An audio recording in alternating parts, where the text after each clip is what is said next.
Okay. So, ayan, no, dadating din yung kasaganaan sa inyo, magiging very progressive din yung inyong pamumuhay kapag nalampasan nyo na itong mga utang na to. Kasi, sabi ko nga sa inyo guys, diba, greener pasture yung punta nyo. Papunta kayo sa greener pasture. So, pag sinabing greener pasture, again, no, magandang kitaan, mas mapayapa, mas matahimik, and kapag nandun na kayo, na-reach nyo na yung other end ng greener pasture na yon, doon na kayo makaka-experience ng tuloy-tuloy yung pananagana, more money, more income, para sa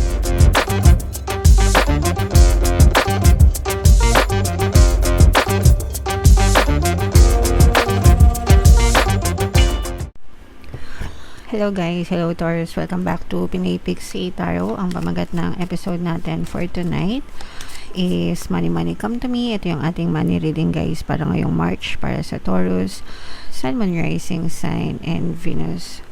So, unahin natin tong deck na to guys. Ito yung money manifesting techniques para sa inyo. So, meron tayong desire. Go window shopping. Gaze at all the items you would love to own. Imagine using them and enjoying them. Regularly repeating this exercise will help to attract the things you long to have. So, ito guys, palagi kong kinukwento sa inyo kung matagal na kayong subscriber dito sa ating channel, and kung ilang beses na lumabas tong card na to, ganun din beses kung kinuwento yung sarili kong story when it comes to achieving desire, no? So, once upon a time, gusto ko magkaroon ng hikaw. Although may mga hikaw naman ako mga kapiksi, pero gusto ko magkaroon ng bagong hikaw. So, nung time na yon, nag-i-scroll ako, no, sa internet kung anong magandang design, ganyan. Pero hindi ako bumibili at saka hindi ako nag-add to cart guys, no, sa mga e-commerce. Basta naghahanap lang ako, tapos sinasabi ko, oh, ang ganda naman yan, ang ganda naman itong design na to, gusto ko ng bagong hikaw, ganyan. Siguro mga 2 weeks kong ginawa yon. Pero again, no, wala naman akong intention na bumili. Gusto ko lang magkahikaw. Tapos after nun, mga kapiksi, yung best friend ko from Dubai, umuwi siya ng Pilipinas, and ang pasalubong niya sa akin, guess what? Hikaw. So, ganun, no? You send your intentions, the universe hear it, the universe will move people, things, situations sa paligid mo para mag-manifest yung desire mo. Okay? So, wala akong blocks, wala akong balakid, wala akong resistance, kaya ang bilis-bilis lang dumating nung desire ko na yon. Okay? And I did the same for 2 things, guys. Jewelry box, kasi syempre may hikaw ako, and meron din ako mga accessories. So, gusto ko magkaroon ng jewelry box. Isang friend ko naman yung nagbigay sa akin ng gift nung December lang. Last year. Hindi pala December. April pala last year, no? So, binigyan niya ako ng jewelry box. Tapos, yung isa pa, guys, is yung Nespresso machine. Alam nyo naman, guys, isearch nyo na lang sa Shopee or kung saan, kung magkano yung price ng Nespresso machine. Napakamahal, mga kapiksi. Mahilig ako magkape, gusto kong magkaroon nun, pero ayokong bumili kasi nga mahal. Tapos tingin lang ako ng tingin, again tinitingnan ko yung price, ganyan, nanonood ako ng mga videos. Tapos yung pinsan ko naman from Singapore, last year, unong umuwi siya last year, pinasalubungan niya ako ng Nespresso machine. So, ganun guys, no, kung meron kayong mga gusto, mga kapiksi, as long as wala kayong masyadong attachment dun sa gusto nyo, no, ulit-ulitin nyo lang sa isip nyo, gusto kong magkaroon ng ganito, ganyan, and sooner or later, even if hindi kayo maglabas ng pera, guys, no, dadating sa inyo yung mga desires nyo, guys. So, gawin yung regular, kasi ako ginagawa ko na yung regular, mga kapiksi. Kapag meron akong gusto, no, tapos ayoko maglabas ng pera. Pero may mga times din naman syempre na naglalabas ako ng pera, but it only means na kayang-kaya ko siyang bilhin, kayang-kaya siyang ibigay sa akin ni universe. Okay? Alright, so comment down below, no, if naka-resonate kayo dyan, if naintindihan nyo. So, hanapin natin yung energy ng Taurus at saka yung energy ng money, guys. Habang sinashuffle ko to, panoorin nyo muna yung video natin regarding sa ating paano mag-manifest ng abundance video course. Kapiksi, sawa ka na ba sa mga struggles at hirap sa buhay mo?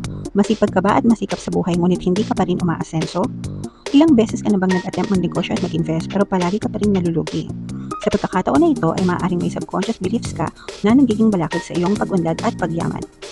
Introducing, paano mag-manifest ng abundance video course. Dito ay matututunan mong ma-overcome ang mga balakid mo para tuluyan ka ng umunlad, umasenso, sumagana, maging matagumpay, successful at maswerte sa iyong kabuhayan, pera, trabaho, negosyo, salapi at kaperahan ng bonggang-bongga. Dali, mag-send na ng email sa pinoypixie@gmail.com at simulan na ang iyong pagyaman ngayon. Alright, so sa lahat ng gusto mag-avail ng course guys, meron tayong paano mag-manifest ng abundance video course, paano mawala ang third party, at magkaroon ng harmonious na relationship, paano pabalikin si ex or vice breakup. Sa mga interesado guys, mag-send lang kayo ng email sa pinoypixie@gmail.com. And sa mga naghahanap ng pampaswerte guys, meron tayong money shaker jars at saka mga pampaswerte na bracelets. Ito yung WhatsApp number ko guys, nasa screen, makikita nyo rin sa comment at saka sa description, mag-message lang kayo guys. So, Taurus kayo ay represent ng King of Pentacles. Ito yung ating money energy. Meron din dito guys, presence ng air sign, Aquarius, Gemini, Libra. For some of you, maaaring may air element kayo sa inyong natal chart or you may be dealing with other air signs. Ito guys, no, medyo may pagka-negative ito mga kapiksi. For some of you, medyo nagkakaroon kayo ng konting problema sa pera, especially kung nangutang kayo guys. If you are indebted to somebody, parang nagkakaroon na kayo ng issue sa pera nitong person na to. So, kung sino man yung inutangan nyo, kaibigan nyo, kapatid nyo, kakilala nyo, kapitbahay nyo guys, parang medyo atrasado yung iba sa inyo sa pagbabayad ng utang and medyo kinakapos kayo mga kapiksi pagdating sa finances, no? So, ito naman guys, kailangan talaga pag-utang, kailangan talagang bayaran mga kapiksi. Kung hindi man kayo makabayad ng buo, kahit partial lang, tapos kausapin nyo ng maayos yung nautangan nyo, mas mabuti na yun guys, kasi naman sa takbuhan nyo yung pinagkakautangan nyo. Kasi imagine, kung na-stress kayo sa pangungutang nyo, pagbabayad nyo ng utang, na-stress din sila dahil pera nila yon, tapos nahihirapan silang singilin, kunin, di ba? So, parehas lang kayo na-stress mga kapiksi.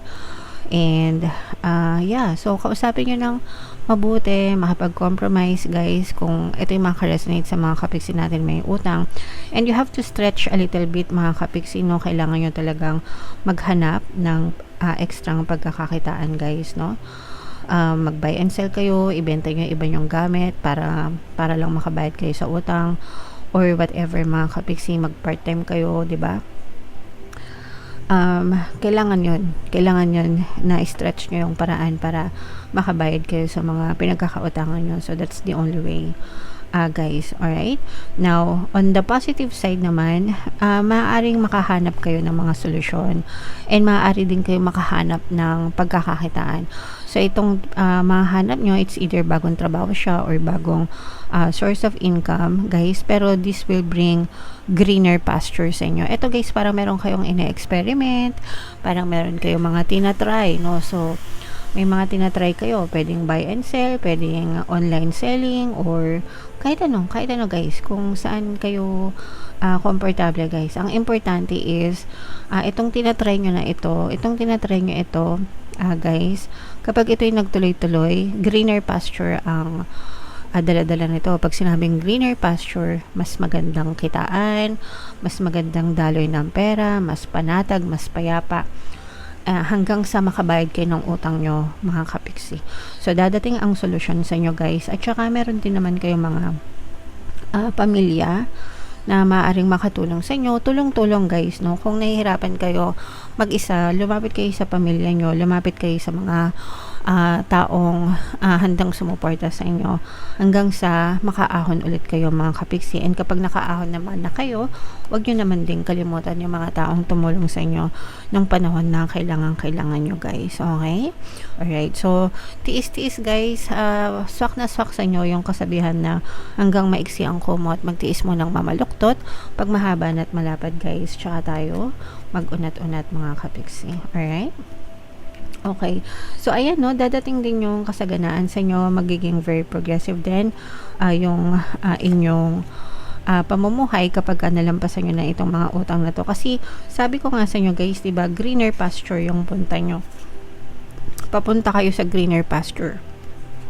So, pag sinabing greener pasture, again, no, magandang kitaan, mas mapayapa, mas matahimik, and kapag nandun na kayo, na-reach nyo na yung other end ng greener pasture na yon, doon na kayo makaka-experience ng tuloy-tuloy yung pananagana, more money, more income para sa inyo, guys, as long as nag-e-effort kayo, as long as sinasabayan nyo ng sipag at syaga, mga kapiksi, makakita. Ngayon kasi guys, tanim pa lang kayo ng tanim, no? Kailangan nyo magtanim. Paano kayo aani kung wala kayong tinatanim, mga kapiksi? So, sabayan nyo ng sipag at syaga, sabayan nyo ng pagtatanim, dasal, syempre, and sabayan nyo ng positibong mental diet. Lahat yon, lahat ng tinatanim nyo, aanihin nyo yan, mga kapiksi, and talagang more money ang balik nyan sa inyo, guys. Okay, so tiyagain nyo lang. Again, guys, no, sabi nga, habang maiksi ang kumot, magtiis mo ng mamaluktot. Kapag mahaba at malapad, tsaka mag-unat-unat, guys. Dadating din kayo sa stage na makakapag-unat-unat din kayo, no? Hahaba din yung kumot nyo, and hindi kayo masyadong mamomroblema sa pera kasi you will have more money, mga kapiksi. Okay? Alright, pero for now, you do the legwork, guys, no? Trabaho muna, banat-banat muna ng buto, tanim-tanim muna, mga kapiksi. Alright? Okay, so yeah. Comment down below, guys. Ito, i-mind nyo na itong mga success na to, itong mga greener pasture, more money, mga kapiksi. Pero bago yan, bayad muna ng utang. Sa mga may utang, mga kapiksi. Alright? Okay, so comment down below if naka-resonate kayo dyan, guys. Ito yung ating 2026 kapalaran. Ito naman yung ating success stories ng paano mag-manifest ng abundance video course. Click here to subscribe, guys. Thank you for liking, sharing, and subscribing. See you next time. I love you all. Have a nice day. Bye-bye.